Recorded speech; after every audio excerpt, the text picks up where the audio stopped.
Right then, it's time to settle the question. Which is best for you? The Pimax Crystal Super or the Dream Air? This is a comparison I've been asked to do quite a few times already, but I just didn't want to do it until I had the final version of the Dream Air. Since that's now happened, and you've seen my review, hopefully, if you haven't, please do check the link in the description below. But now it's time to really see which headset is best for your use case. But please bear in mind, this is a flight simulation channel, so most of my comparisons will be with that in mind. So if we're comparing both the Super OLED and the Dream Air, well, they have the same optical engine. That is pancake lenses, custom concave pancake lenses with a resolution of 3840 by 3552 pixels per eye.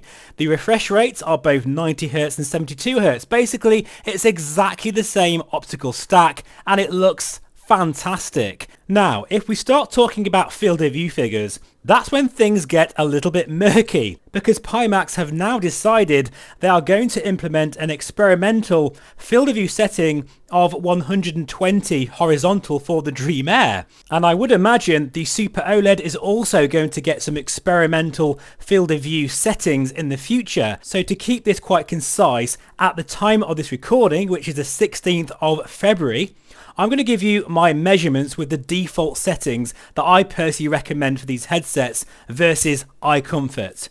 The default Dream Air measurements for me is 108 horizontal, okay, and 89 vertical, versus the Super OLED, which is 112 degrees horizontal and 88 vertical. But even though I'm telling you these figures, to be honest, it doesn't really matter.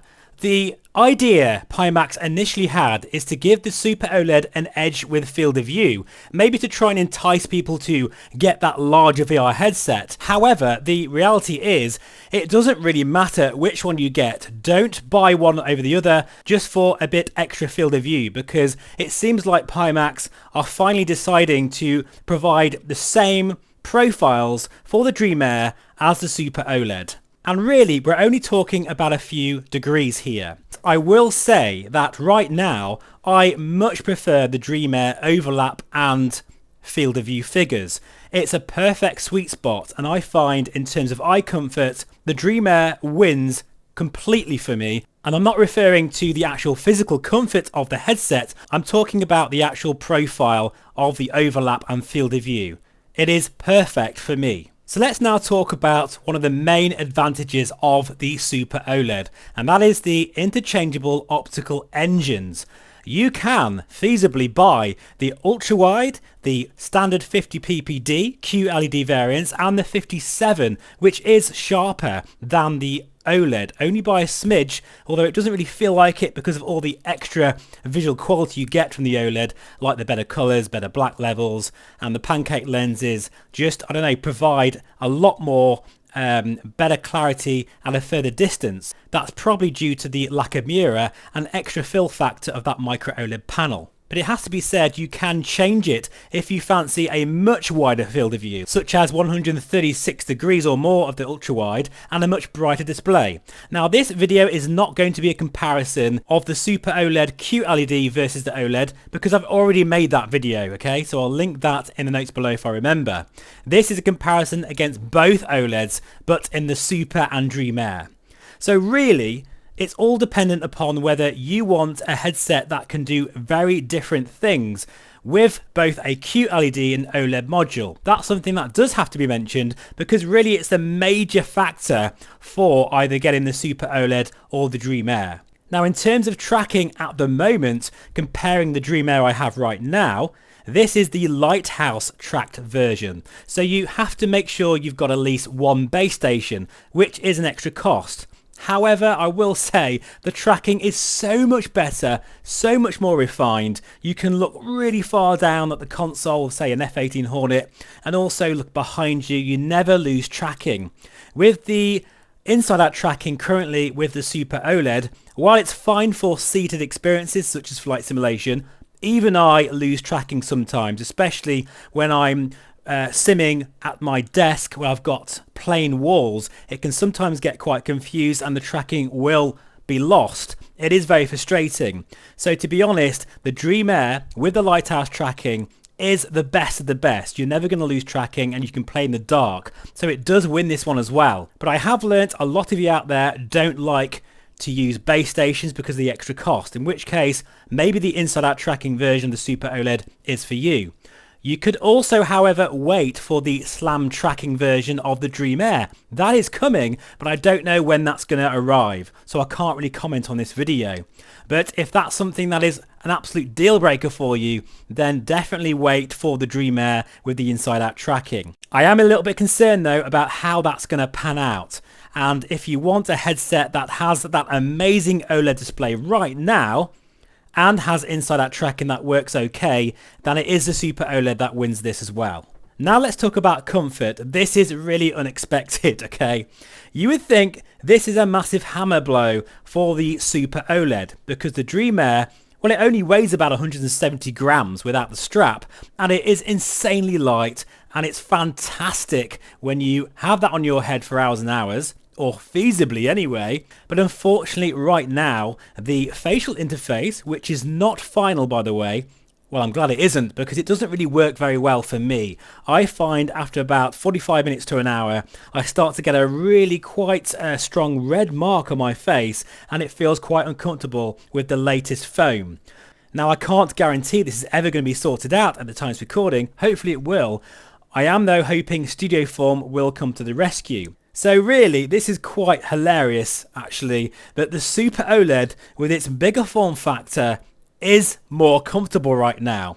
And that's simply because of the facial interface and the better support from that hard strap.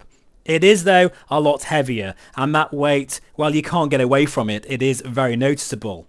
Now my hunch is that the comfort will get sorted one way or another, whether it is Studio Form or Pimax themselves really sorting out that facial interface. So it's just a matter of time before the Dream Air will hopefully be one of the most, if not the most comfortable headsets for 2026. Because let me tell you, the form factor of the Dream Air is absolutely the future. I friggin' love it. I loved it when I first tried the Big Screen Beyond. Now with the Mega Nex as well, it's just a no-brainer, and eventually this larger form factor will be the thing of the past. But it's not quite done yet, quite clearly, because the Super OLED is very comfortable. And of course we can talk about audio. This is another surprise for the Dream Air. The audio piped out of the strap is actually very good, and there will be a DMAS hard strap available in the future. So it's kind of a draw here with the Super OLED with the DMAS. If you compare it to the S-Mass, there's absolutely no comparison at all because the S-Mass, in my opinion, is rubbish. Don't bother with it. In fact, Pimax, I really do feel you should be shipping your Super OLEDs with DMAS as standard. Now, in terms of cost, they're both very expensive. However, perhaps you've already got a Crystal Super and you've been enjoying the 50 ppd for 6 months or however long it's been, and you just fancy upgrading and you're happy with your comfort. Then I would say go for the Micro OLED. It makes sense. But if you're coming from this cold and OLED is a thing that you really favour, then I think personally the Dream Air is the better choice, because one thing that really has reminded me of how light that module is, the Dream Air is absolutely insanely light compared to the bulk and weight of the Super OLED. And it just seems such a shame to have a headset that huge with an optical engine that's basically lost inside that shell. And to conclude this, really, the only reason I personally feel the Super OLED is worth buying over the Dream Air is if you're going to use different optical engines, or you really want that inside out tracking right now. Because the Dream Air, really, with the OLED panel, is absolutely phenomenal, and I really do feel it's going to get better and better once that comfort is dialed in. I would love to know your thoughts, so please do engage in the comments below.